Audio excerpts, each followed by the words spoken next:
It is wrong to begin war with your own brother. News reaching our desk at Nakuru Bunge la Mwananchi indicates that the trade minister, who is none other than Moses Kuria, has a very big scandal as we are fighting KEMSA, as we are being blindfolded by the firing of Josephine Mburu and Terry Ramadhani. We have another scandal that is loading, and it is saddening that, it is discouraging that in Kenya, it is now a custom. CAS trade, that is Moses Kuria, has a scandal whereby he has awarded himself a very big tender.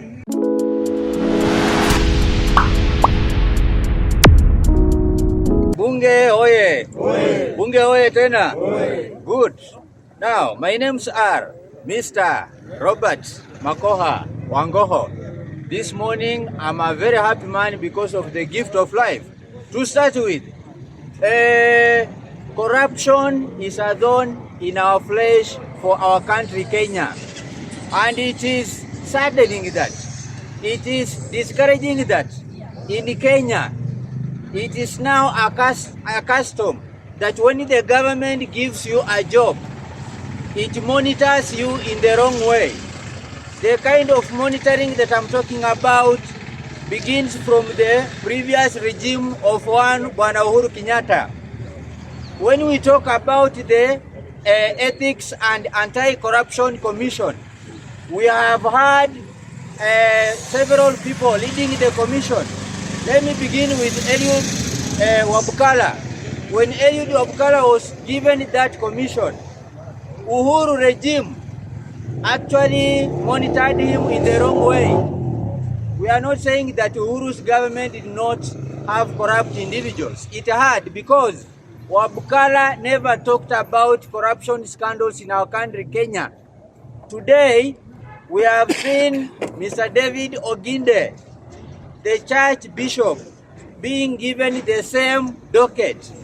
But it is unfortunate, but these same people cannot speak because the government has captured their minds. If they disclose the scandals that are facing the government wanawaendea wanawaambia, wewe, huyu ni mtu wangu wa karibu, nyamaza. Why am I saying so? I'm saying so because as we are fighting KEMSA, as we are being blindfolded by the firing of Josephine Mburu and Terry Ramadhani, we have another scandal that is loading. News reaching our desk at Nakuru Bunge la Mwananchi indicates that the trade minister, who is none other than Moses Kuria, has a very big scandal. You can never be a leader, you can never be in government and award yourself a tender. Tenders are meant for people outside government.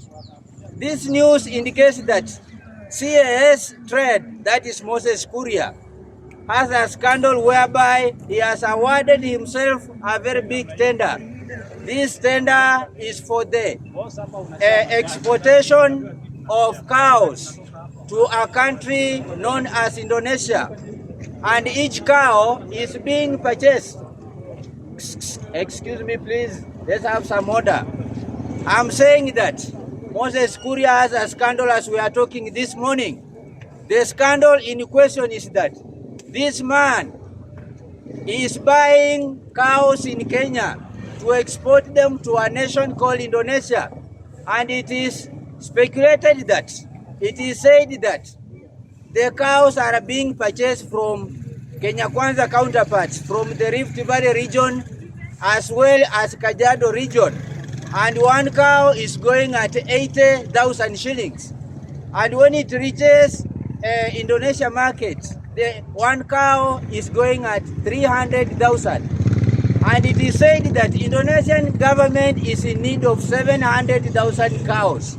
If you calculate that amount of money, that means Moses Kuria is going to pocket a total of 210 billion shillings. That amount of money is not budgeted for. This is a government servant that is awarding himself a tender.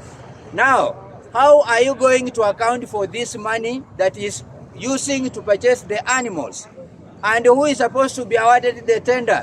It is very, very wrong for our country to say that Ruto is fighting corruption, yet the closest allies of Ruto are the ones who are actually instigating the same to impose high taxation to our people.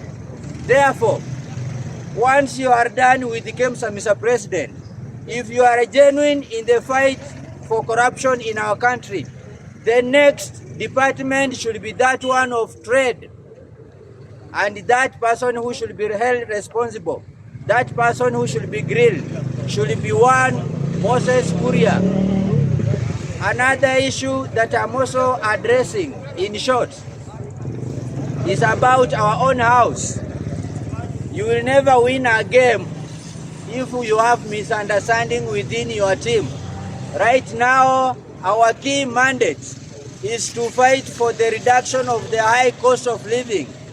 It is not good to appear as if we are fighting within ourselves. So this message is directed at one of our small boys who was elected to be the member of parliament, Mumias West. I'm talking about one Peter Salasya. Peter Salasya, remember that so many youth admire to hold that office. And it is not good to appear to be fighting with Babu Owino. Sometimes accepting truth is very important. While we are fighting corruption, if you are not ranked to be the best member of parliament, it is wrong to begin war with your own brother. You should actually find time and benchmark with Embakas East, member of parliament Babu Owino, to show you the way forward. You cannot begin saying that you will mobilize lawyers in Nairobi to avoid voting for Babu Owino. And you cannot say that Babu Owino will not make it the second term. That is very wrong. You are in Azimio and you should remain united. Babu Owino is a second term member of parliament. You are a first term member of parliament. You should actually be very close to him. Learn the basics of running a constituency. And we should not see people in Azimio having wrangles that are going to affect our fight against corruption in this country called Kenya. Thank you very much, and may God bless you. As I say, my names are Mr. Robert Makoha Wangoho. Thank you very much, and may God bless you.